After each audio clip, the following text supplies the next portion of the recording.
জি, আমার এই ৪ টা। এখন পর্যন্ত খরচ অনেক। এটা বলা অনেক মুশকিল। একেকটা ৪ বছর ধরে পালতেছি।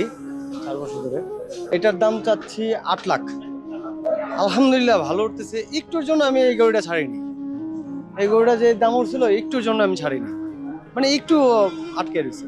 খরচ তো বলতে গেলে অনেক খরচ। সবচেয়ে সর্বোচ্চ বেশি হলো আমাদের পানির খরচটা বেশি। পানি যেইখানে পানি আমরা এই যে কাছ থেকে নিয়ে আসে ওনারা আইনা দেওয়া যায় 20 টাকা করে কলসি নেয়। কলসিতে এক কলসিতে আমার ১ বালতি পানি হয় না।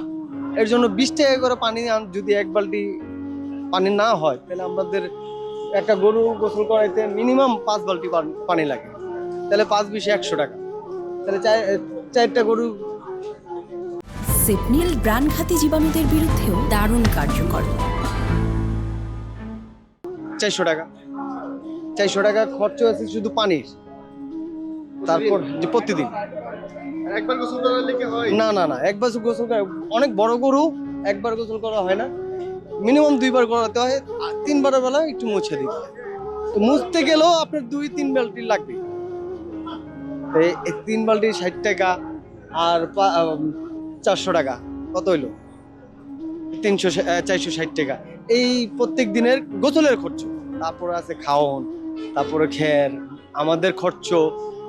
আমরা যে এখানে খামো ওই খাওয়ানোর পরিস্থিতিও নাই। আমরা বাইরে খেতে গেলে দেখা যায় যে মিনিমাম ২০০ টাকা লাগে একজনের প্রতি। ২০০ টাকা হয় না, তারপরে কোনো রকম চলার জন্য যে ২০০ টাকা খাইলে কোনো রকম রাত দিন পার করার লাগে। কোন জায়গা থেকে আসছেন? আমরা জামালপুর থেকে আসছি। জি। গরু নিয়ে এসছেন কবে? গরু নিয়ে আসছি বৃহস্পতিবার রাত্রে। এটা আছে ৯০০+, আর ওটি এলো আপনার ১,০০০+। আপনি ৪টা গরু নিয়ে এসছেন? জি, ৪টা গরু আপনি দেখেন, আসেন আমার সাথে। সব